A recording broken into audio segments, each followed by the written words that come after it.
I am so glad you convinced me that the family car should be the Defender 110.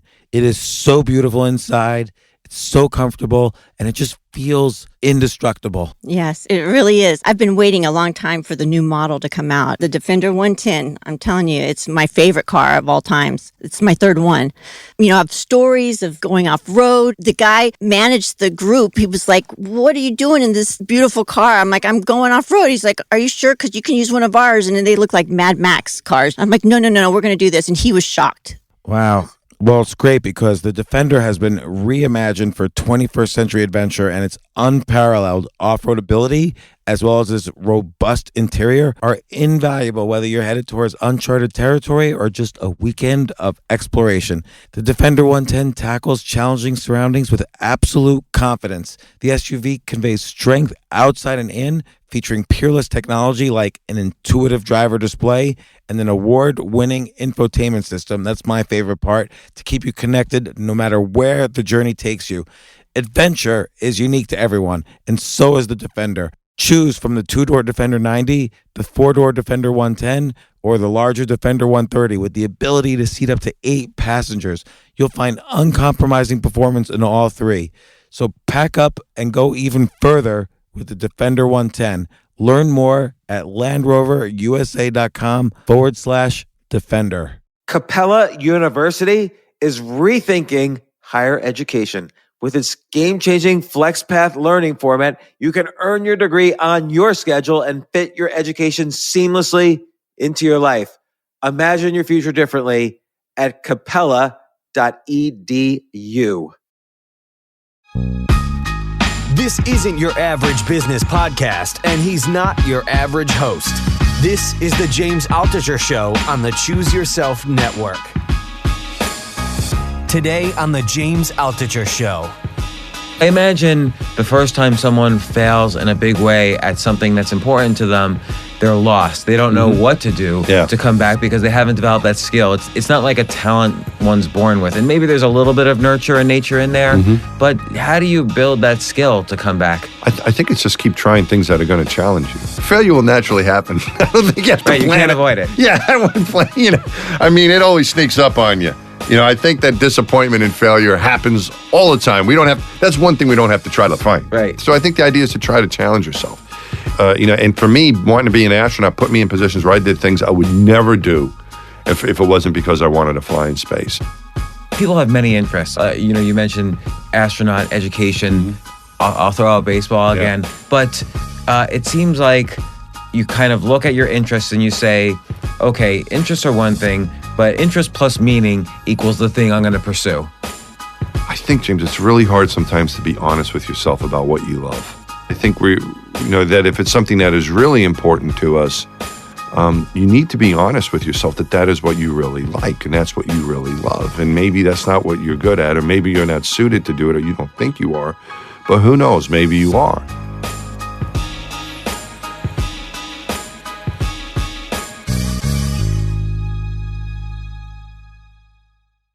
So I've got Mike Massimino on the podcast. Did I say it right? Nah, you screwed that up, man.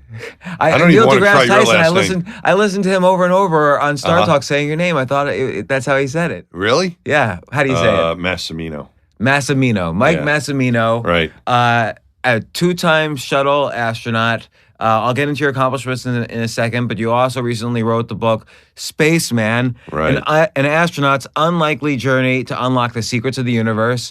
Great book. I read it. I highly recommend it. Thank you. Also watched, you were on Star Talk a couple times with Neil deGrasse Tyson. You've been a guest star on The Big Bang Theory. That was fun. And you even say in the book, that's almost like for you as big an accomplishment as going into space. Well, I don't know if it was almost as much fun. I don't know, accomplishment-wise, probably going into space was maybe a little more meaningful, but The Big Bang Theory was right up there. It was a lot of fun. I think the point I was trying to make in the book, I think people know me more for that.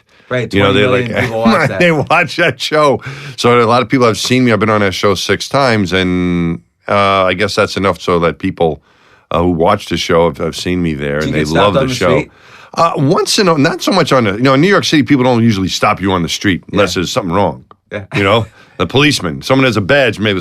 But sometimes people will come up to me and say, "I really love joining Big Bang Theory," and they want to know something about the show or the actors or something like that. So before I get into more the book and kind of your path to being an astronaut, as you say, your unlikely journey, there's something that just happened that I wonder if totally annoys you. So you came in here and, as many guests do, first you want to find out where the bathroom is. Right, very important. And you said, is it a mile away? And I made this stupid joke. If you could go into space and fix the Hubble Telescope, you can find your way to the bathroom. Does everyone make that joke to you? Like, are you sick of that joke? No, I'm not sick of it. I think that it's an interesting point, but I think what it brings out is people don't. Not that it was easy fixing Hubble. It was hard, but you get a lot of help. You get we're used to.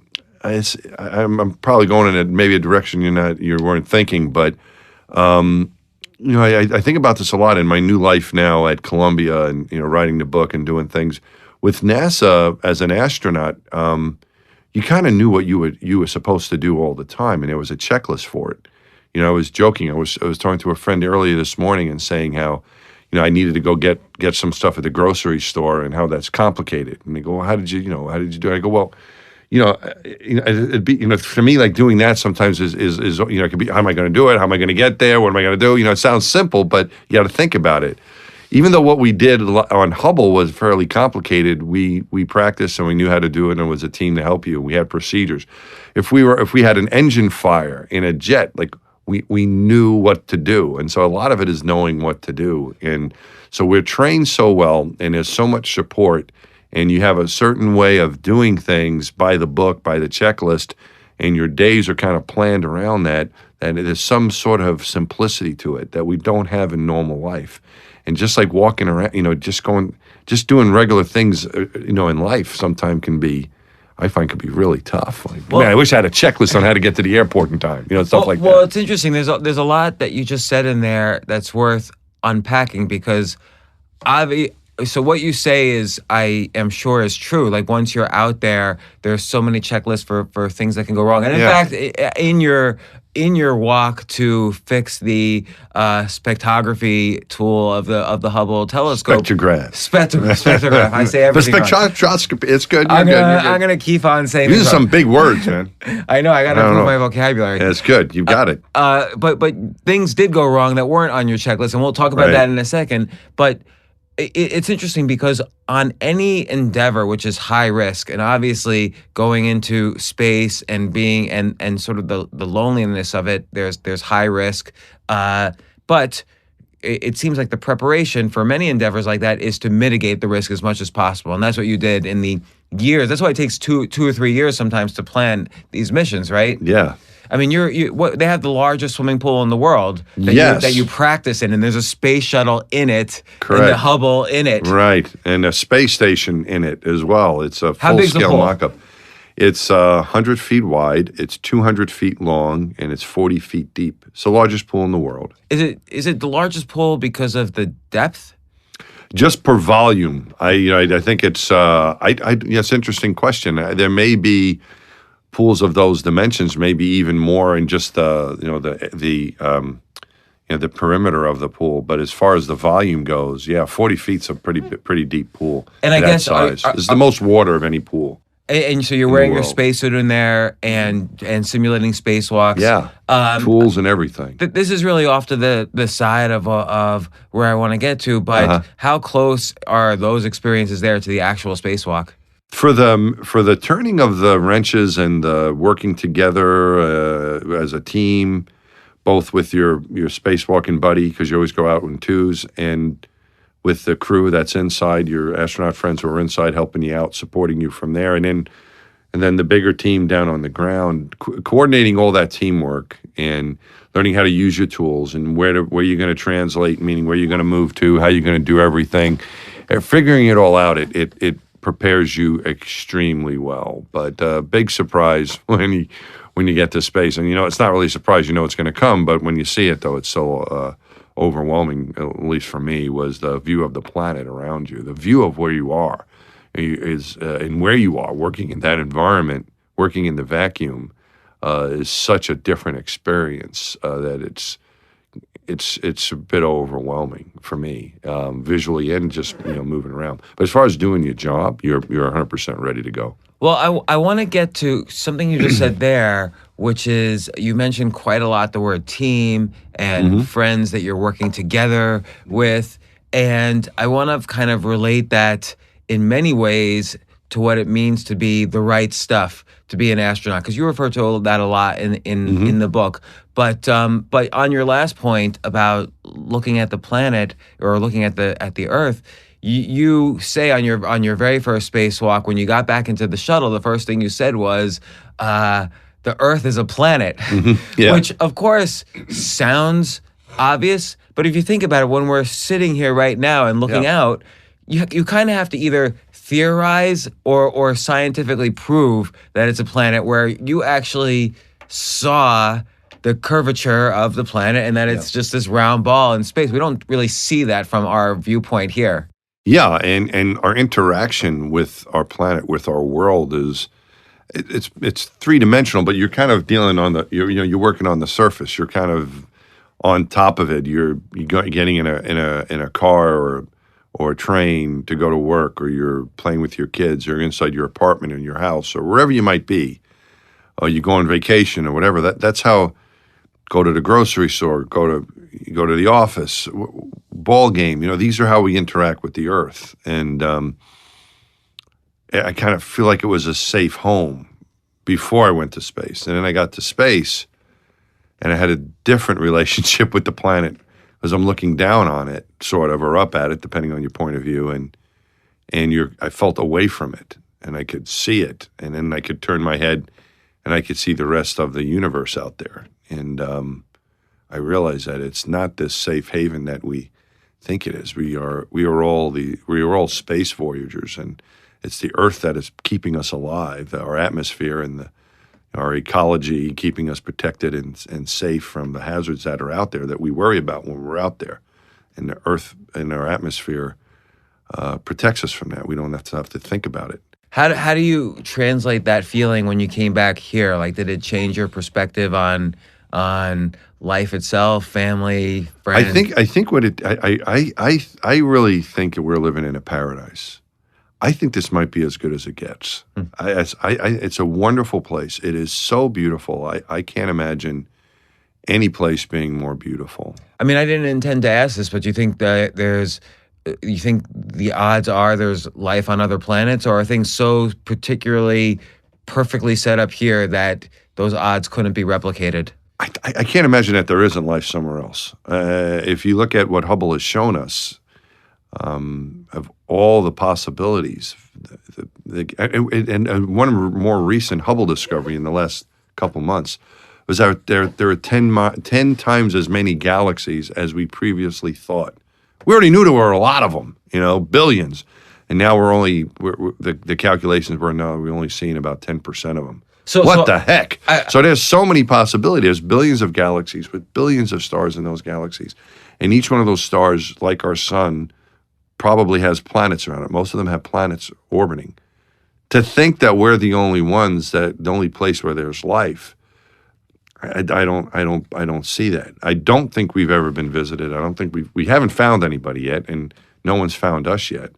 But we need to keep plugging along and getting smarter until someday we can make contact, which I think we eventually will do. Well, one thing worth mentioning is that the Hubble Telescope is the main vehicle by which, because it's outside of all the distractions of the Earth's atmosphere, it can take the most clear and intense pictures of, like you say, tens of billions of galaxies that are, billions and billions of light years away. Mm-hmm. And the only reason we can do that is because of the person sitting right across from me right now. You, you fixed it. With a lot of help. Yeah. I know you're going to say the team. Yeah. But you went out there twice on 2 Hubble missions, and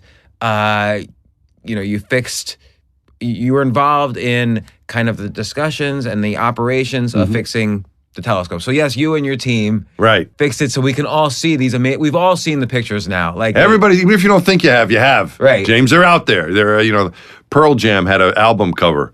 Dating myself maybe, but many years ago, one of their album covers had the Cat Eye Nebula on it. We see them everywhere. Almost every really beautiful photo image of the universe, many of them anyway, not all of them, but many of them are Hubble images, and we see them on magazine covers and advertisements, on rock album covers, everywhere. They've permeated our society, our culture. I mean, the one I remember the most that I've seen recently, maybe I even saw it in the photos in your book, I don't know. It's the one where every galaxy is almost like a dot, so you see how many galaxies there truly are out there. Yeah. And it's amazing that this one camera can essentially take that photo. Yeah, and I don't know if this is the one you're talking about, but there's one famous Hubble shot it's called the Hubble Deep Field. Yes. And there was a part of the sky that they thought was just black. They thought there was nothing there, right? It was a dark part of the sky. No telescope ever pointed at this part of the sky ever saw anything. And so the idea came up, well, let's point Hubble there. And Hubble was pointed there, and there was many galaxies there. And they were just too far away for us to see in this one section of the sky. And it's called the Hubble Deep Field, and you see all these galaxies that showed up in this small section of the sky. It was kind of like looking through a straw from Earth, like that size, very small piece of this section of the sky.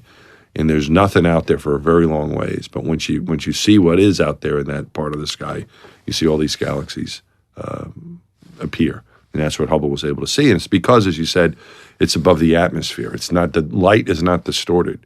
It's kind of if you're in a swimming pool looking up through the water, looking at the sun, it looks pretty blurry. And if you get out of the water and you look directly in the sun, it looks much clearer. That's kind of the effect that the atmosphere has on our eyes and on telescopes that are on the Earth. Once we get above that, you see the stars more clearly. We're not much closer to them with our human eye to see them, so you don't see it all of a sudden. It's a lot bigger, but you see them more clear. There's no twinkling of the star.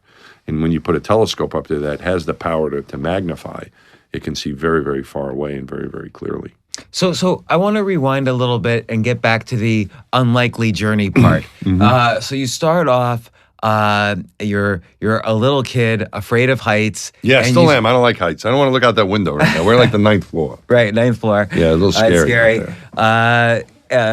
And 7 years old, 1969, Neil Armstrong. Two things happen. Neil Armstrong walks on the moon. The New York Mets win the World Series. Big. Yep. And so, and you kind of make the point that 7 years old, or I'll generalize it a little more, like around that age, when you're a young age, this is where dreams are kind of implanted inside of you, lifelong dreams. And so you had this dream of being an astronaut. Right. Did you think at that point that it was a possibility? You had bad vision. I did, yeah. I did not think it was a possibility. It was something that I really was interested in. It was something I wanted to do, but I think reality sort of set in, or at least my perception of reality as an 8 or 9 year old. I was 6 when Neil Armstrong walked on the moon, and by the time I was 8 or 9, I think I realized that the space program was very interesting, and the astronauts were the coolest people around. But I also kind of started getting the sense that that ain't me. I would never be able. I just saw them as superheroes, and growing up where I grew up, it was okay to dream when you're a little kid, but as you got older, I felt like, nah, that can't happen to me. It's impossible. I couldn't become a test pilot. I couldn't be as cool as Neil Armstrong and these other guys. They're really cool, and they're superheroes, and I'm just a little kid. Well, and it just was, it's kind of like I want to grow up to be, as I say in a book, it's like I want to grow up to be Spider-Man. How the heck do you do that? That's what I saw the likelihood of becoming an astronaut.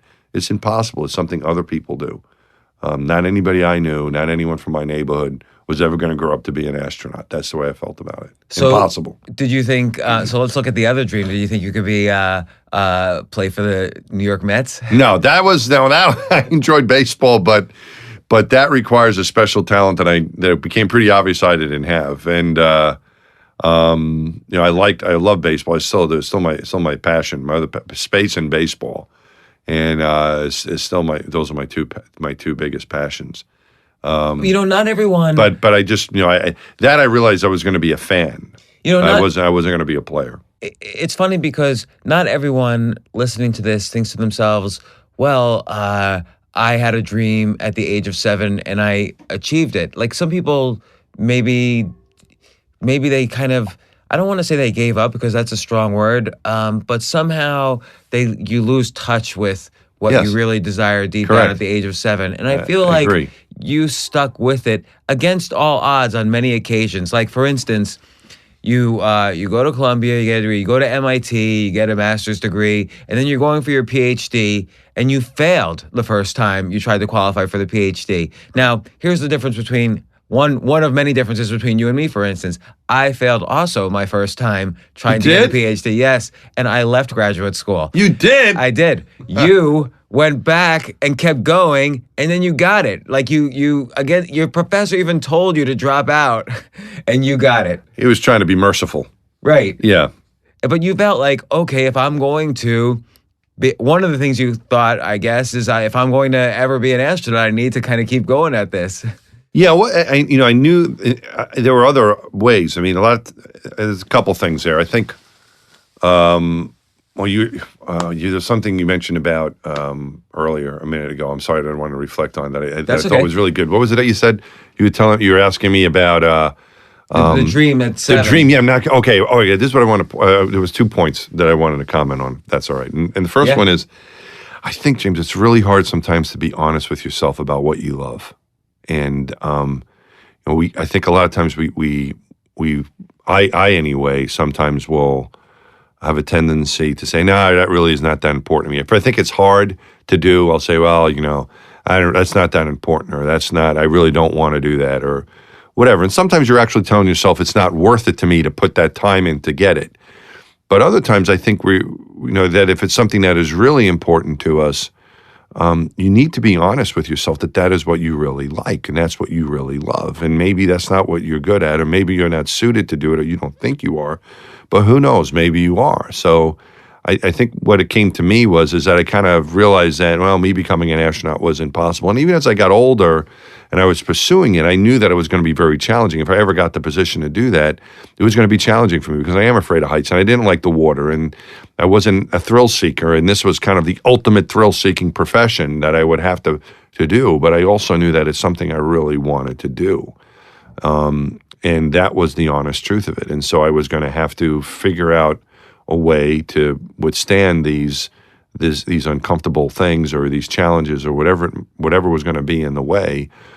It didn't matter. I was going to have to try, because when I really was honest with myself, that's exactly what I wanted to do. How do you think people develop the discernment, though, to decide I have these dreams, this one's not worth it, this one's not worth it, this one's not worth it, but this one is worth it? I think, I sometimes can tell for me just what like my motivation is. Like you mentioned the Big Bang Theory, right? And I really enjoyed doing it, but I kind of stepped in that one, right? I mean, they contacted NASA. They wanted to talk to an astronaut about sending one of their guys into space.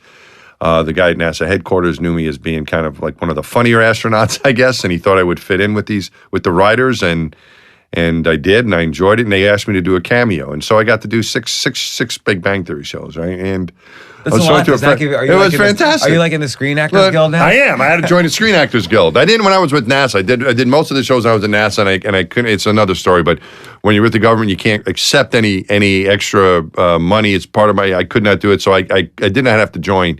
But after I left NASA and I was on the show, I joined the Screen Actors Guild, for example. So I was speaking to a friend of mine who's an agent, right, in Hollywood, and I was like, well, maybe I could do more acting. And he goes, well, if you want to do that, you need to probably, either you can be in New York or LA, and we can help you get auditions. I go, auditions? I got to go on audition. He goes, yeah. And I'm like, forget it. So to me, it was like, I don't want to pay that price. I enjoyed the shows that I did with the Big Bang Theory, and maybe I'd like to do some more acting and some more shows if it came up. And I don't know if I want to go. If I'm ready to eat the dirt that you need to eat in order to become a successful actor, right? Right. But I think I may try a little bit, but that's not something I wasn't sure. With the astronaut job, I was willing to do almost anything that I would have to do. I mean, within reason. I wasn't going to do anything illegal. I wasn't going to do anything that would compromise the way I felt about the way things should be done. I wasn't going to do anything like that, but I certainly was not going to give up. And I think that for me, I can still find things like that I want to do. Well, I think, and it'll just click with me. If I get, if the Big Bang Theory wants me to go on the show again, yeah, I'm gonna do whatever I can to do that. If another opportunity comes up, and you kind of think, I think you feel internally, to me, is a level of it. Yeah, I'll do whatever's required to do that. And other things, I'm like, well, I'm not that as interested in that. I think the things that stood out for you, at least from what I see in the book and in your life, are the things where you ascribed additional meaning. So being an astronaut was not just about you. You always kind of had this thread running through your mind that it's about increasing the knowledge of the human race and achieving that further frontier for the human race. And just like teaching, right now you're a professor at Columbia. Yes. Teaching is maybe the young people you're teaching can also contribute to that, our understanding of life and society and so on. I agree. Yeah, and you're right. I mean, that's another thing that I think I discovered. I think I kind of knew it, but I think I discovered it writing the book. It's interesting writing a book, what you learn about yourself, right? And when I was speaking, and I had a co-writer, Tanner Colby, helped me formulate the book and get it down. And we worked together along with our editor, Kevin Doughton, over at Crown Publishing. We worked together, and one, as we were writing. I was like, what is the book about? And one of it is there's three things in there we decided. And one was, and two of them were kind of obvious, following your dreams and never giving up. And another one was how cool it is to fly in space. But the third one that emerged was the importance of doing something meaningful in public service. And I was like, what? I've never done anything meaningful or useful to the public. But then I realized, no, I certainly have. But it was more than that. It's a sense of that being important. My father was an inspector for the New York City Fire Department, and I was around him and his colleagues and firefighters. Firemen are my heroes, right? I'm a New York City firefighters. I'm an honorary New York City firefighter. They gave me a shirt with my name on it a couple of years ago. So I'm that's counting a big that. honor. It's a huge honor. Those are, I think, the true heroes, the New York City Fire Department. And but and it's again, that sense a job of doing with higher meaning. With higher meaning. And I think that even as you mentioned, as we're joking around here with the Big Bang Theory, the reason why I like doing that show is because it shows science and scientists and engineers as a community working together and having fun. And I think it's done a lot for science STEM education and for showing people who might be a little bit different maybe, in our normal school system or any school system as you're growing up.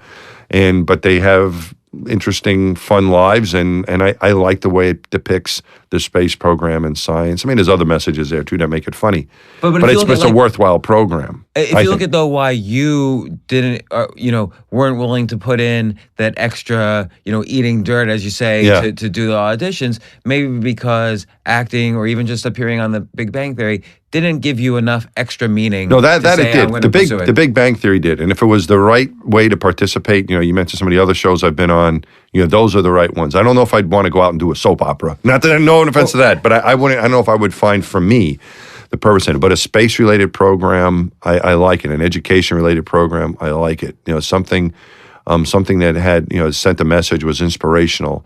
That's something I find to be interesting. I think for me, because for me things are generally hard, right? And I knew that if no matter what I'm going to do, I'm going to have a tough time doing it well. And so I need to make sure that. I don't know if it's true. Well, no, it is. I think to do something well it's not easy, and so I think you have to find something you really love, so that when you're putting the time in, you feel like you're spending it well. And I guess I felt like, for example, we're talking about grad school. I knew grad school was going to be difficult, and getting my PhD was going to be difficult. So I really wanted to do something that I was interested in, and something that I felt was going to be worth the time and the effort I was going to have to put in. And that's what I feel. Any job, I think, takes you away from your family. Every job has sacrifices in it. So I wanted a job that I knew that those sacrifices were worth it. And for me, that was working in the space program. So I wanted that meaning. And I think you're right. It's not doing something, but doing something that has meaning to me. It's like a job versus what do we? When you have something you're very meaningful to you in your work. I'm searching for the word and can't think of it. Well, so it's sort of like, but something that's important to you. It's not just your job. It's very meaningful to you. and like I like people have many interests. Like so, you were you mentioned astronaut education. I'll throw out baseball again. Or you could have been you could have worked at IBM. Like you could have done something with your mechanical engineering degree or whatever. But it seems like you kind of look at your interests and you say, okay, interests are one thing. But if I can also, interest plus meaning equals the thing I'm going to pursue. And that's what you basically did. And so even when you got your PhD, and again, this was just, you still are, miles and miles away, metaphorically, from being an astronaut. Just because you have a PhD doesn't mean you're going to be an astronaut. Yeah. But you did it specifically on the topic of how to control a robotic arm from a great distance, like a robotic arm on Mars. Right. That obviously puts you in the radar of people who are building spaceships.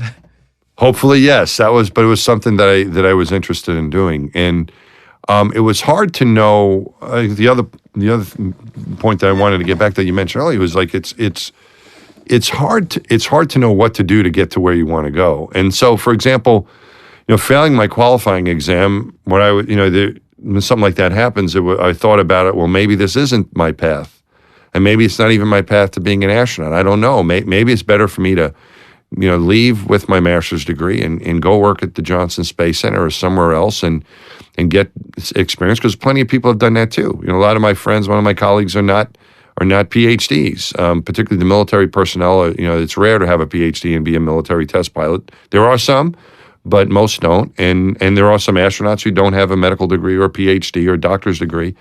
So I thought maybe that's my path. Maybe I'm supposed to get out of this place. So then it was more a question of, well, you don't know you don't know exactly what the path is for you. And I think for me, what it was is I felt when I really thought about it, I felt in my heart and my soul that it was important for me to try to get through that PhD program. It was a few more months of trying again. And if I failed the second time, I would have been prevented from continuing, more or less thrown out, all right, for lack of a better word. And then I couldn't continue. But I thought it was worth that investment of another 6 months or so to give it another try. And I really felt like at that point that would be a great way to write that story. That if I failed not that I was thinking of writing a book at the time, but just the story of my life of, I gave it a really good effort and I failed miserably, but it would be really great to come back and pass that second time. Let's stop to take a quick break. We'll be right back.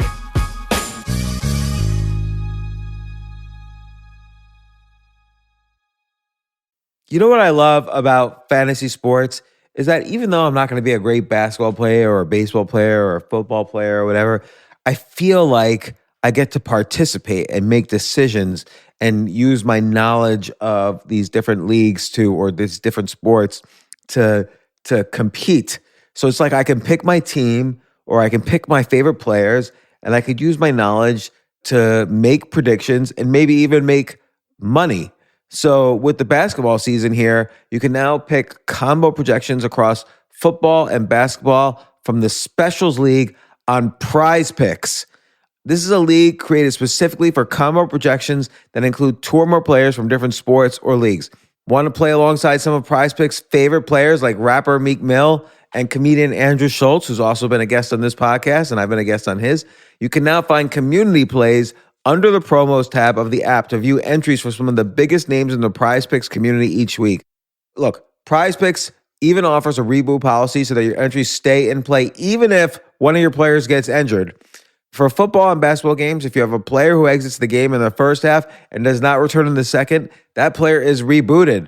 Prize Picks is the only daily fantasy sports platform with an injury insurance policy. What? So, I love playing it. I love anywhere where I can use analytical ability with my interests to demonstrate some skill and maybe make some money. And I like the game-like aspect. I do wish they had chess as a category on prizepicks.com, but I'll settle for what they've got.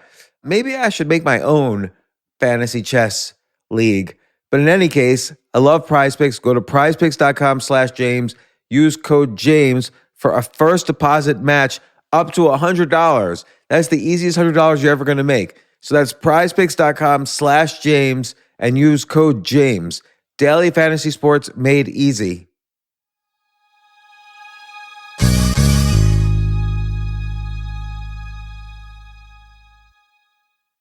The future of learning is definitely online. Like, it's such BS that you have to spend $200,000 or take $200,000 in loans and go to some fancy school when it's useless. It doesn't guarantee you a job.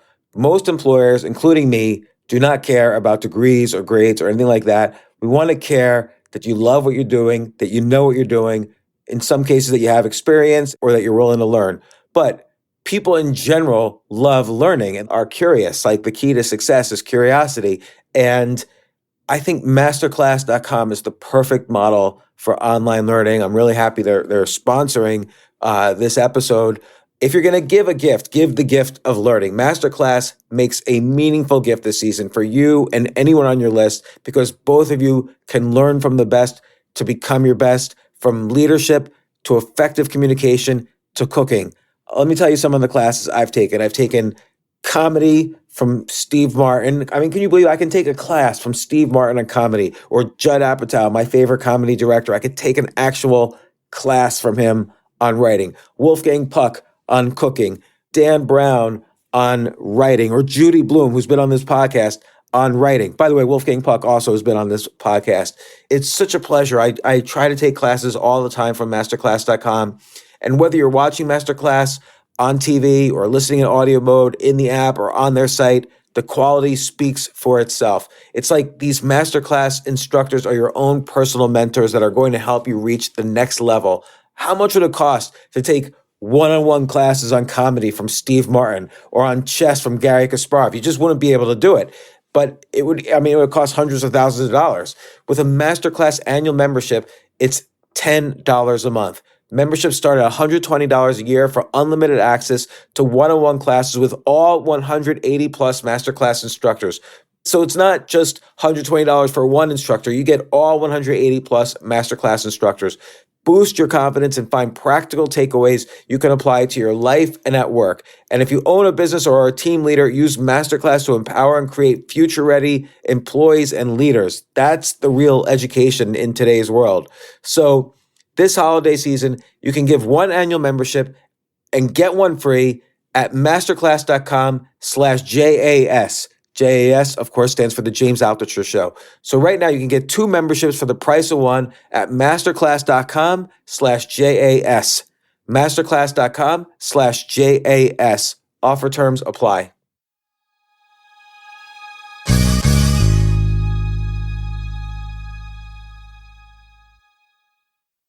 Your daily dose of gaming just got way more epic with the Snapdragon processor powering the Samsung Galaxy S23 Ultra. Snapdragon processors give you the premium mobile experience that triggers your inner champion. Whenever you want, wherever you want. Get ready for edge-of-your-seat performance, advanced customizations, ultra-realistic graphics, and adrenaline-boosting speeds that have the power to move you in more ways than one. Follow us on Instagram at Snapdragon Official. I think because you always feel you're not as good as your cohort, all the people around you, that you kind of have to do all of these extra things. You felt like you had to get the PhD as opposed to going this maybe perhaps more difficult path with less qualifications. And then the other thing is when you're at that low point, like you just failed the qualifying for the PhD, how do you kind of just the next day wake up and say, okay, I'm going to put that behind me and move forward? Yeah, it's not so easy to do that. And really hard to do that. The other thing, too, is that when I was there, you said I felt like I had to work harder or wasn't as up to speed with some of the other students or people around me. But I had an opportunity to study at MIT, which is just, and as an undergrad, I was at Columbia, and I am so happy that I had a chance to be in these places. And so, the opportunity to continue and get a PhD from MIT, whether or not I became an astronaut, I just felt was an extraordinary opportunity that I would regret if I didn't give it my full shot. So that was one thing. Whatever I was going to do in life after, I wasn't sure, but I thought that was great. As far as failing and waking up that next day, that's pretty bad. I still, it's not fun. It was disappointing. I felt very bad about it. I have a friend of mine who I mentioned in the book. His name is C.J. Sturkauer, Marine pilot. He used to say that you give yourself 30 seconds of regret and then move on. He used to say it's like in a simulation. If you make a mistake, give yourself 30 seconds of regret and then you have to move on. Well, it was probably more than 30 seconds of regret. It was more like a few days of regret, of feeling poorly about it and what was I going to do and so on. But I think eventually you have to get back up and try again. And I think that's a really important lesson. What I've found is with people, whether it's people that I've met who are successful in business, or people, and I've been lucky to meet a lot of really cool people, right? Or musicians, rock stars who are really successful, or people in Hollywood, where actors or writers or producers or whatever it might be, or athletes, or scientists, or anyone who is at the top of their game, who are what we consider to be the most successful people in the world, politicians, whoever you want to list there. They're not people who never failed. They're people who never let failure stop them. And you can be sensitive to it. I'm fairly sensitive to when I fail. I feel bad about it. Some people maybe don't have any regret. I don't know when it doesn't go over. I think most people have a little bit of regret when something goes wrong. But you can't let that stop you from pursuing your dream and moving on. Is that something you can almost practice? Because I imagine the first time someone fails in a big way at something that's important to them, they're lost. They don't know what to do to come back because they haven't developed that skill. It's not like a talent one's born with. And maybe there's a little bit of nurture and nature in there, but how do you build that skill to come back? I think it's just keep trying things that are going to challenge you. Failure will naturally happen. I don't think you have to plan you can't avoid it. Yeah, I don't want to plan. It always sneaks up on you. I think that disappointment and failure happens all the time. That's one thing we don't have to try to find. Right. I think it's going to find you easy enough if you're trying. If you're not trying. So I think the idea is to try to challenge yourself and put yourself in positions, and for me, wanting to be an astronaut put me in positions where I did things I would never do if it wasn't because I wanted to fly in space. And so it put me in these uncomfortable situations that I was able to overcome because I had this motivation to want to do that. But and this sense of meaning to it. Yes, and sense of meaning, because I knew this was important, so I was willing to take it. And I think that's maybe what maybe people might want to consider is that you're going to take your lumps. If you're going to try to be successful in anything, I think eventually you're going to have setbacks. I wrote in a book that I was told by my advisor Tom Sheridan, my advisor at MIT, said to me one day. It's interesting. Some people say things to you, and I don't know if they really think that they're trying to influence your life, but some of these things sometimes stick. And what he just was, we were just talking about something. He says something. Well, if you can learn to deal with indignities in life, you can go far. He wasn't talking about me. He was talking about in general. What's learning indignity? Indignity was feeling. Getting knocked down and feeling like you're just failing at something or not doing well or being told you're not good enough. If you can learn how to deal with that and use, to put that away and not let it stop you, if you can learn how to deal with that crap, you can go far. And I think that's true. The key is figuring out how to learning how to deal with it. I think it is a lot of it. For me, it happened naturally because I always I felt like I was in these places where I was in a bit over my head.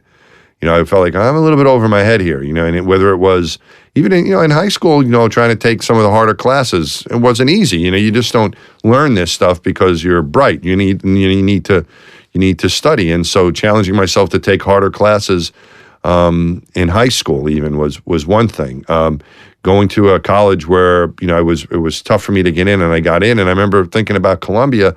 You think, well, it's no brainer. You got in, you should go. It's your school of choice. But I was like, I'm going to have to work hard in this place. If I go here, I'm going to be challenged. There's some smart people there. And the same thing at MIT. Like, ooh, now this is like another step up here in graduate school there.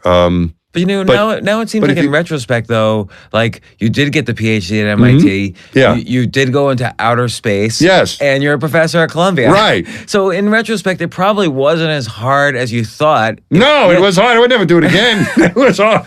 Well, let's get then to the next level. No, it was hard. No, this was not easy stuff. There's no way to sugarcoat it. Well, let's get into something tough. even more difficult, It was tough, James. It was really tough. There's something even more difficult that you did, though, on the very next stage of your process of becoming becoming an astronaut, which is I don't know anyone else on the planet who has ever done this, but you failed at your medical exam because your eyes were bad, and somehow you corrected your vision. Right. Like, you can't correct you're not allowed to back then you artificially correct your vision. Now you can. Now they accept surgery. LASIK. Yeah, this is James. You got to remember, this was a long time ago now, right? This is. I was a young man. No, this was back. I was in my early 30s. I was 31 years old when this happened. It was over 20 years ago. But after failing the medical exam on something that seems impossible to fix, why did you even have the gall to think you could fix your eyesight? This is interesting. It's an interesting point, and it came out when I wrote the book. I wrote it and showed it to we wrote up the draft and showed it to my editor, and he was like, "Holy cow!" And the first thing he said was, "I cannot believe that you never gave up, but even when you failed your eye exam, you just figured out a way to see better." And I was like, "Yeah." And then I thought about that, and it's like, wow, yeah, that was a little unusual, and that resonates with people. It's interesting because I didn't really talk about that after I got by the eye exam. I didn't tell that story very much to people unless I ran into someone who was having trouble with a medical issue trying to become an astronaut, and then I would share that story with them. But it's been an interesting topic for never giving up. And what happened is, as you said, is that I applied for astronaut 4 times. I was accepted on my 4th try. My first 2 tries, I just got a letter back from NASA after saying no. My 3rd time, I got called in for an interview, and part of the interview process was a medical exam. And in the medical exam, they discovered I could not pass the acuity exam, and it's a bit of a long story that I did try to describe succinctly in the book.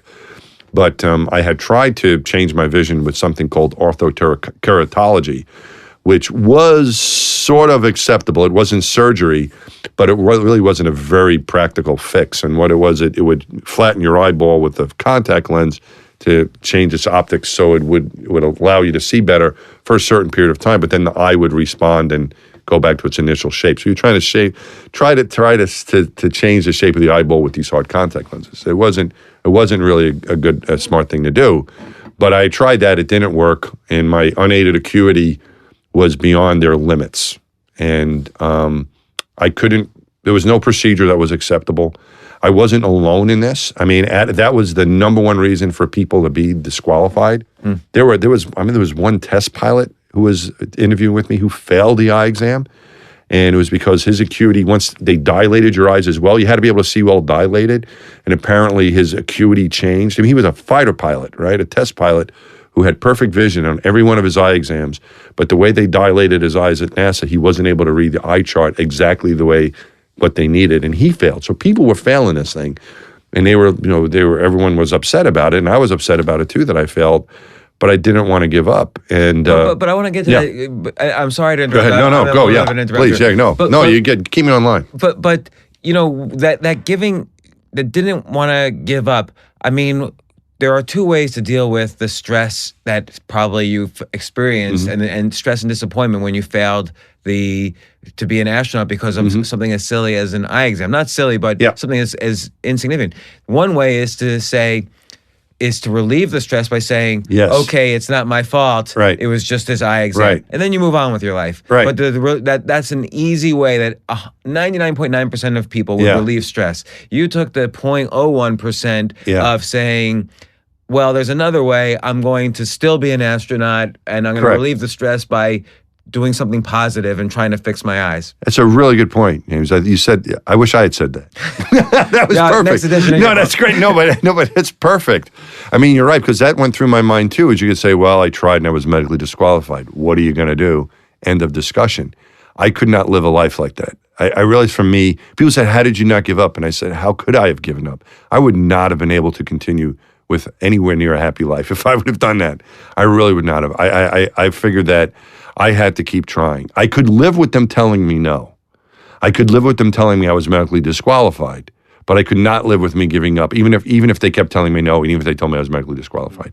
I could not accept it. I would not accept it. And I just looked at it as another obstacle to overcome. Interestingly enough, at this point, and I write about this in the book, I had made friends with astronauts at this point. I was working at the Johnson Space Center. They were all your neighbors. And a lot of my neighbors, kids the same age. I got to know them, at church or around the neighborhood or at work or wherever, and at different places you run into them. And I got to know. I was working with them, and what I found is that a lot of them who were successfully accepted into the astronaut program also had issues, whatever, with medical issues. Maybe not the eyesight, but other things, and that I wasn't alone in. It's just another obstacle. And then all of a sudden it became different. It was like, okay, it's just another obstacle. I just have to figure out a way to do it. The way to do it was near impossible. I had to train my eyes to see better naturally, without having any procedure, which was not easy to do. But there was methods. There was a book on it that I found that talked about it, that wrote about it. I found a doctor who had trained little kids. They do a lot of work with little kids to help them with their vision when they're little, and they're still growing. Doesn't usually work very well with adults, but she was willing to try. Dr. Hopping was willing to give it a try to help me, and it worked. I was able to get a better acuity reading on the eye chart. So finally then you get accepted as an astronaut, which must have given you this huge I did it. I've got the astronaut suit, I've got the label, right. All the patches. Yeah, I've got the cool sunglasses. I've got the comma big watch. astronaut after my name now. But of course, there's the next thing, which is you have to get into space. Yeah. Which is, there are many astronauts who don't ultimately get into space. You had to work hard for that. Yeah. You did get into space. You did the first. You went on the Columbia, and then there's more disappointments to come. Obviously, after the next Columbia exploded, which was obviously must have been incredibly depressing and sad, and your friends were on the worst day of my life. Yeah, yep. I'm sure that must have been horrible. And then it looked like maybe they would close the space shuttle program down or delay it, but still the Hubble needed to be further fixed. And then you're in line for the next mission finally to get back to the Hubble, and you're not going to be. They tell you weren't that great as a spacewalker, and so you might not be on the mission. And you also say that's the lowest day. I think 4 times in the book, if you search, you say it's the lowest day of your life. Really? Yeah, something like that. The lowest day or some analogy of that. Probably right. And it goes to show that no matter how many achievements, like you had achieved your initial goal of going into space, but still there's always the next. Yeah. Up to a certain point, I guess. Right. There's always something else to do. There's always I think there's always disappointment. There's always that if you're trying to do something, there's always going to be setbacks no matter what. They're going to keep coming throughout life. But that's okay. That's what it's you just got to keep going. So I agree. There's always the setbacks, but when do you say, listen, I got into space. I have that for the rest of my life. Yep. I'm not going into space anymore. I'm just going to stay home. Well, that's what happened to me. I came, after the shuttle program, when the shuttle program was winding down, I called it that I had ast. I felt satisfied after that. And I think that's a very difficult decision to make. I think every astronaut at some level has wanted to do this job more than anything. I don't know of any astronauts who were like, I just figured I'd become an astronaut for the heck of it. I was either this or do something else. I mean, it's usually something that is very, very special and very much appreciated. And then it runs its course. It has its phase in life for you. And then it's time to do something else. And, so that was, I don't know if that's where you're going with this, but that's what happened to me.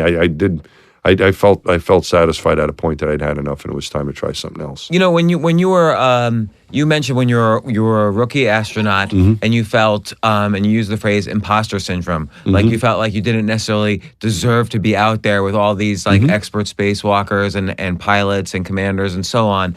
And do you think it's when the imposter syndrome finally wears off that you say, okay, I'm not an imposter, I did it, and now I'm going to go to the next thing where I might be an imposter? No. Do you feel an imposter as a professor at Columbia? Don't tell them I'm working there now. They'll get nervous. No, not as much, I guess. Like, what is imposter syndrome? Like, how do you get over it? I think it's. I think you get over it with age, maybe. And now I look back, I don't necessarily feel that way any longer. I think it's more for me. I think it was more when I was younger, and when particularly I think at MIT, and even when I was applying to be an astronaut, I just looked around. I was like, I know these people are all great.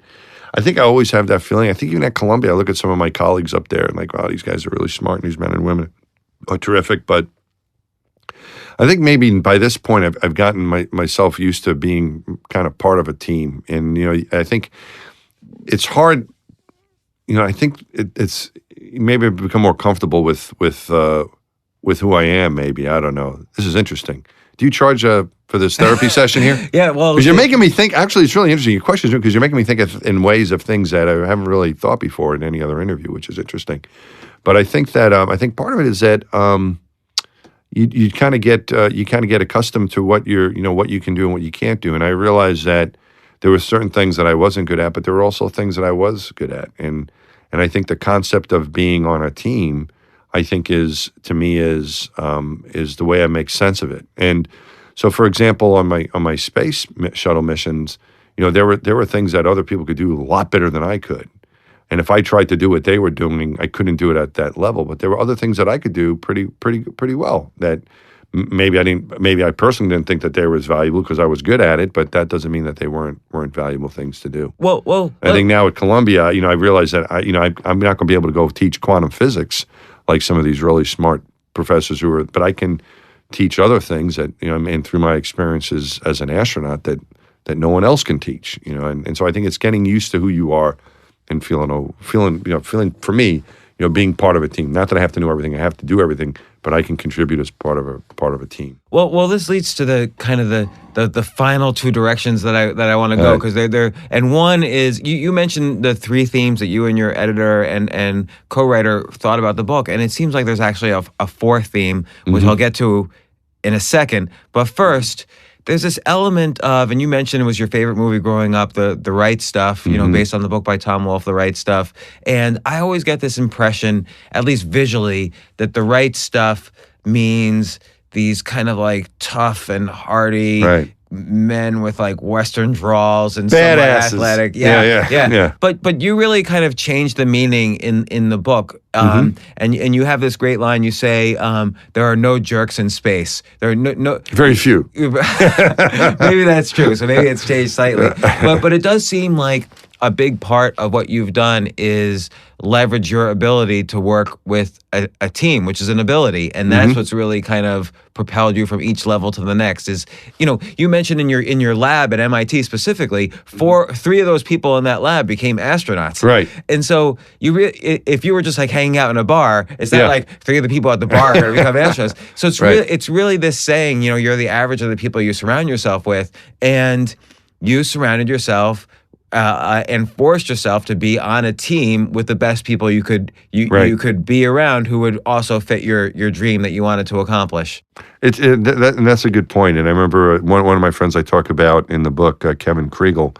This was not in the book, but I remember talking to him about it. I knew him before I became an astronaut. We met in Houston, but he's from Long Island, where I grew up, and we became like instant friends when we met. And after I got accepted as he had been there. He had been in the astronaut office years before I was, and was a Air Force officer before, test pilot and so on. But one of the things he said to me was that most of us are just when you get here, most of us are kind of at the same level. Certain things we can do, certain things we can't. He says there are some people that are way up there. There are some people that are still and he gave the example of another guy I talk about in a book, Charlie Precourt. Charlie Precourt is a little bit different, maybe. He can speak the many languages, and he's a great pilot. He's kind of like a cut above, maybe. But the rest of us are pretty much all at the same level. We're kind of a part of this big bubble. And I think that's kind of it. But when you're with a bunch of high achieving people, that's pretty good. To be average of those types of people is I think is okay. But that's sort of the way it is. It's kind of we're all all have something we can do. We all can contribute, but it's the sum of us together, which really makes it powerful. And the sum is something you have to actively work out at to be involved in that equation. The Yes. sum is an equation. So that's what I wonder. Like, so let's say I'm listening to this and I'm driving to work and I'm wondering, okay, well, how does this apply to me? How does somebody in their daily lives become the right stuff? Not necessarily an astronaut, but like just move a little further in that direction of what the right stuff is. I think the for me the right stuff was there's a certain and when people ask me what is it about, how do you become what was different when you got picked, and what are you looking for astronauts? How do I become an astronaut essentially? And you can look at the requirements. There's medical requirements that that have changed since I was there. But there's also the education, experience, and so on. But there's a certain quality, and that's what I think this right stuff is. And that quality is that how do you feel about this person? Is this someone that you would trust with your life? Is this someone you would trust with your family's life? Does this person have this character where if you need their help, they're going to give it to you, and if they need help, they're going to come to you for it? And it's sort of being what I would say is being a really good person, a good man or a good woman, someone that you can really trust. And that's the way I feel about my crewmates. I mean, I feel like I can share anything with them. So as and I feel opposed they're always to gonna like have my their back. physical prowess or mental prowess. Yeah, that doesn't matter. I mean, that all comes with it. You've got to be physically fit to do the job, and people have different areas of fitness. There's different levels. People have to be smart enough, bright enough to do the job. You need to have the right credentials. You need to have those things. But there's that certain element of you when you're interviewing people, for example, to be an astronaut, or when there's a certain element you're looking for. Is this person going to have my back? Is this a person I would want on my teammate? Is this someone that I want to share my life with, more or less? Is this one I'm going to trust? Someone I can trust with my life. And it seems like that I think, to me, that is the right stuff. Being able to work together to achieve this type of goal that we do in spaceflight. And it's interesting because you put yourself in many situations where you could demonstrate that you had the right stuff even before you were taking the astronaut exams. You became neighbors with the astronauts. Because you got the PhD on the robotic arms, you were working with them on robotic arm projects. Like you put yourself in lots of situations where you could consistently demonstrate, hey, we're on the same team together and working towards the same goals, even if I'm not an astronaut yet. It's true. I mean, I don't know if that was really planned, but it worked, it worked that way, that what I was interested in working on human operator control of robot systems was something he did in the space program that I thought was really interesting. And as a result, when I started working in that, particularly when I went and worked in the space program after graduate school before becoming an astronaut, it naturally led to me working with astronauts. And I found that I really liked them. And I was down here in Houston and met a lot of them, and I really liked them. These were the best people. Which just made things worse if I wouldn't have gotten selected. Because I would be around them. I remember going to some training sessions. I just would be like, oh, man, this is so great. But the more I found out about them, the more I liked. They were just the best people I've ever met. And I'm not saying that they were the fastest runners or the smartest people. I'm talking about the quality of human being I found with that group of people was the best people I've ever met. As an organization, and I'm biased, of course, but I think even objectively speaking, I felt as an organization, I thought about this when I first started meeting them and I saw the way they worked together. I felt as an organization of people, this is the best organization of people in the world. It's not just the astronauts, it's also the trainers, the instructors, the flight controllers. Let's call it that space team down at the Johnson Space Center, for example, or at the Goddard Space Flight Center. But let's make it small. Let's just deal with the astronaut office, okay? I'll put up that group of people against any group that we admire, whether it's a sports team, I don't know, Congress, if we admire them, or, whatever you would think of a great organization, a collection of very interesting people, whatever it might be, I would hold that, the quality of the people that I got to work with, that group of people, I think is the best group of people in the world. I don't think you can find a better group of just human beings in the world, because they were just good people, very team-oriented, helpful, down to the core, good people. And for me, it was so much of a privilege to be part of them. John Glenn We lost him just a couple weeks ago here, by the time this thing airs, right? But recently we lost John Glenn, and I think he epitomized in our imaginations of what we would think the ultimate American hero would be. At least he did for me, and I think for a lot of people. And that, I think, were the kind of qualities that it wasn't just him. There were other people like that I got to work with. He might have embodied them more than anyone else and been the most visible of any of the astronauts ever, because who he was and what he did and what he accomplished. But those types of, that type of character that he had, I think embodied what we have and what we still have in the astronaut office. And it sort of also brings me then to what I think is the fourth theme of your book, kind of the undercurrent of a lot of your career success is not just that, oh, I fixed my eyes and I had that ability and I passed the test. Then I got better at spacewalking, and so I went on the second shuttle mission and on and on and on. I think, it became clear to me when you did the first tweet from outer space, you started building the social media following, then NASA, realizing the audience you were getting, started putting you out on speaking events and the Big Bang Theory asked you on, made me think, obviously, maybe I'm wrong, but you're not an actor, right? No. But you did go on the Big Bang Theory. Right. And you thought you weren't the best spacewalker, but you walked in space twice. Four times, actually. 4 times, which is more than like 8 billion other people. Yeah. And you fixed, you're on the team, you fixed the Hubble Space Telescope.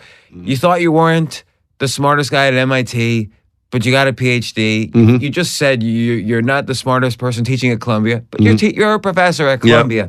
So what happens is that you get pretty good at a lot of things, and they all are kind of working together. Like if you're a pretty good astronaut who's pretty good at tweeting, suddenly you're the only guy that NASA is going to send on the speaking tour. Yeah. So and it's kind of these various combinations of things that really makes you kind of the best at that combination in the world. That's what made you the guy. I like it. That made you the one guy out of 8 billion to fix the telescope. Yeah, no, that's interesting. And you get to the list now, I guess, author, writing a book, it's not the greatest book ever, but it's good and it's done well. It made a New York Times bestseller list, and look, that's pretty awesome, right? So we got that going on too. So 2.2 million books were published last year. Yeah. And I don't know, 50 or 60 made a New York Times bestseller. So we're very, very happy to be there. So, I think it's just maybe these combination of things, and I think that imposter syndrome is what forces you to tell me if I'm wrong. It forces you to try to get better at combinations of things. Well, maybe I won't be the best spacewalker, but I'm going to realize my place on the team and how to work together. So then the combination of the two makes you the guy to be the one to screw in the last screw. You might have something there. It might be the combination of things. But I think that I think a couple things you said were interesting. One is that. Even though it's relatively speaking, right? So, and I remember we were having a conversation one time in the office about how many flights people were going to get, and someone says, "Well, maybe you get 3, or you only get 2." And then someone said, "Yeah, but that's pretty good when you consider everyone else in the world." You know what I mean? Like, okay, I'm going to get 2 space flights, or 1 or 2, or who's going to get spacewalks? Like, yeah, but that's because we're just in this room amongst us, right? So maybe you have more space flights than I do, and you have more time doing this than I do, and I have more than you over this. But let's look outside of the building right now into all the millions of people that are out there, just in the city of Houston. We're doing pretty good compared to the rest of them space-wise. And so I think that's part of it. It's relative. When you're dealing with these groups that are specialized like that, you might not, within that group, you might not be the best one, but compared to the rest of the world, you're doing pretty well. And I think you're right. I think, I talk about it in the book that I might not have been the best person for the job to fix Hubble because of my ability to spacewalk or to figure things out or whatever. But what was more important, I thought, for those missions, and I realized that after my final spacewalk, and I write about it, is that I was the right person because I was the person that wasn't going to give up. And we talked about that earlier. I'm not letting any obstacle get in your way. And there were problems we had throughout that mission. Particularly, I write about this final spacewalk that I have, where it seemed like all was lost, and I was going to go. I felt, not that they would write it this way, but the astronomy books could point to me and say, we would know if there's life on other planets, but Mike broke the telescope. And that's the way I felt about it. But I didn't give up, and neither did the team around me. And we were able to Right, it was to very work much a things teamwork out. thing in the sense that even though you were going back and forth with all the tools, and it was people, I forget if it was either down on the ground or in the ship, who were kind of coming up with the idea of pulling the whole handrail off.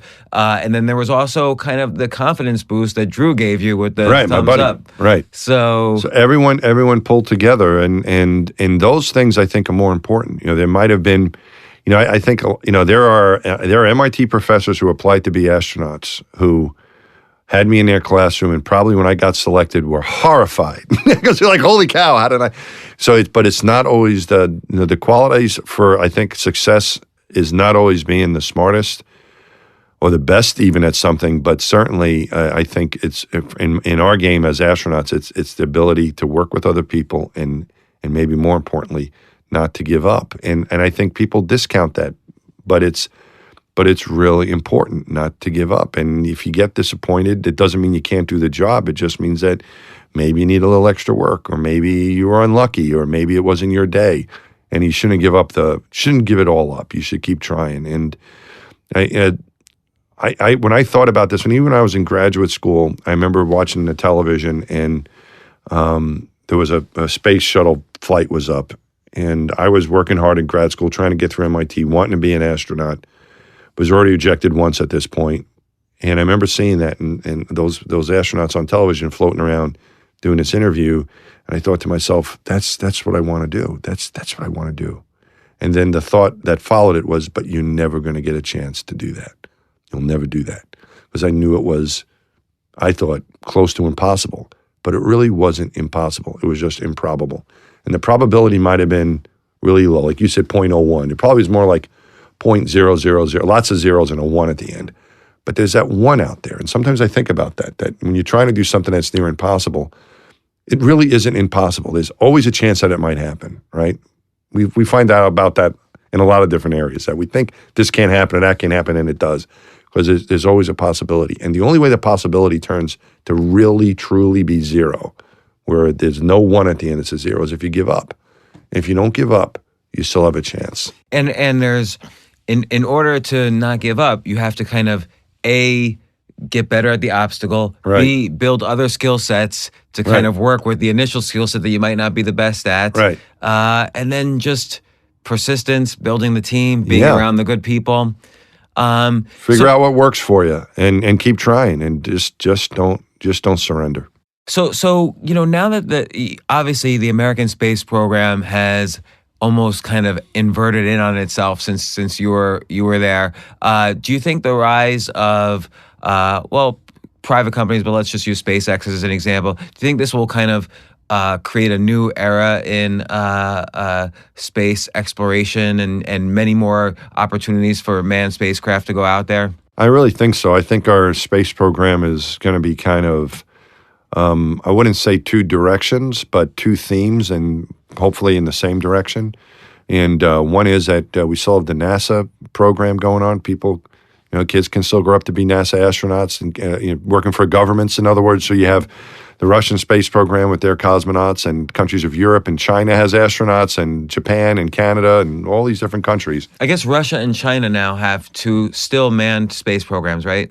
Well, we work with the Russians. We don't work, unfortunately, we're not working with China's kind of on its own doing its thing, but we certainly work very closely with the Russians on the International Space Station. The United States, Russia, the countries of Europe and the European Space Agency, Japan and Canada all work together very closely on the International Space Station program. So I think that is something that's going to be, the International Space Station is going to be going on for a while. NASA is building a big rocket called the Space Launch System to take astronauts below low Earth orbit, and a spacecraft to go on the top of that called Orion. They're also working with SpaceX and with Boeing to build a crew vehicle. It's called the Commercial Crew Program, where astronauts will be flying on these vehicles that are a little bit of a different model of the traditional NASA paying a government contractor to build something. These companies are also have more skin in the game. They want to use it for commercial purposes, but they're working with NASA to send astronauts to the International Space Station. That program's done very well. But that's kind of like our traditional sort of, let's lump that as sort of your traditional astronaut going into space in the John Glenn, Neil Armstrong kind of genesis, right? I think the newer thing is now what we maybe can say is, if you had like military flying an aircraft and then we have commercial aircraft, maybe we can look at the same way in the future, hopefully in the near future, where we're going to have these private companies paying citizens or scientists that want to go to space. That's how I'm going into space. That's why I'm going back. So that's my. I'm going to try to get a job as a flight attendant if I can. I don't have to necessarily pay this big money, but I do think I will. I want to go back to space again. I'll take those blue chips if you're the flight attendant. Yeah. Hey, what would you like? I will serve you your drinks and refreshments. You got it. Yeah, I don't know if you want to do that. We'll have to talk about it. Waitlist says that might not be the best thing when you first get there. That's a good point. But we'll figure something out for you. But I think definitely it's these companies now trying to pave the way of these entrepreneurs of flying private citizens and private spaceships in space, like you mentioned SpaceX. Blue Origin, Jeff Bezos' company, and another big player is Virgin Galactic with Richard Branson, and there are others. Have you ever thought about like consulting to any of those companies? They don't want my help. No, I have. I'm very happy what I'm doing at Columbia. If I get asked questions, I answer. But they have a lot of my colleagues working at each one of those places, so they're pretty well covered. I'm happy with what I'm doing. I thought about maybe trying to join one of those companies, and I'm more. I'm happier, I think, than I would be doing that, doing what I'm doing at Columbia. But I think that's great what they're doing, and I hope to maybe work with them more in the future, and that would be great if I could help. And I would love to go on one of those spaceships someday. So I think we kind of have these two things going, and I think there is some overlap there, but I think it's very exciting that we still have a government program with the International Space Station and hopefully beyond that is doing well. Maybe we would like to be doing more, but it's doing pretty well. And I think the new exciting thing are these private companies. I think it's these two things going on that we need to keep an eye on coming up, now in the immediate future and for a long time. Well, Mike Massimino, did I say? Massimino, for Pete's sake. Massimino, I can't. I'm so bad at it. That's all right. Just why they call me Mass. Just call me Mass. Mass? I've been called Mass, I talk about it in the book since I was a little kid, and it's because of that name. So it's tough. I was thinking of calling you that, but I figured that was your astronaut call sign. No, it's my name since I was a little kid. So, it's my everyone. Yeah, feel free to call me that. So Mass. Yep. Not only author of Spaceman, an astronaut's unlikely journey to unlock the secrets of the universe, but a frequent co-star on The Big Bang Theory. And of course, you fixed the Hubble Space Telescope and flew into space a couple times, and professor at Columbia and all sorts of other things. Thanks so much for coming on my podcast. The book was excellent. I really do think you always are self-deprecating. You say, it's maybe I'm not much of an author, but it's a great book to read. I highly encourage people reading it. And thanks so much for coming on. Well, thanks for having me. It's been a very interesting conversation this morning, and I appreciate you having me. Thank you. Thanks. Next time on The James Altucher Show. One of the greatest lessons Dad ever shared with me later in life, I asked him, I said, what's something you wish you would have known when you were my age? And he said, I wish someone would have told me it's not your responsibility to help everybody. Everybody. Help as many as you can, but it's not your responsibility to help everyone. Why do you think that's the most important thing? Both of us have really, really big hearts. And when we cross paths with someone who needs help, our nervous system fires on all cylinders to just help them. It seems to me in the past few years, you've gone from focusing more on performance to focusing more on relationships. And I think you've kind of centered a lot of your coaching around the fact that it's our relationships in life that increase our performance. It does.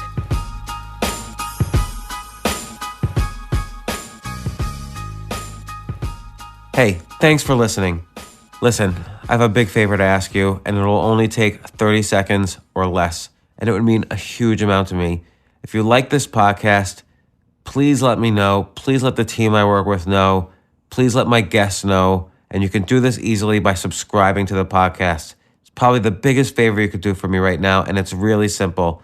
Just go to iTunes, search for The James Altucher Show, and click subscribe. Again, it will only take you 30 seconds or less, and if you subscribe now, it will really help me out a lot. Thanks again. Your daily dose of gaming just got way more epic with the Snapdragon processor powering the Samsung Galaxy S23 Ultra. Snapdragon processors give you the premium mobile experience that triggers your inner champion. Whenever you want, wherever you want. Get ready for edge-of-your-seat performance, advanced customizations, ultra-realistic graphics, and adrenaline-boosting speeds that have the power to move you in more ways than one. Follow us on Instagram at Snapdragon Official.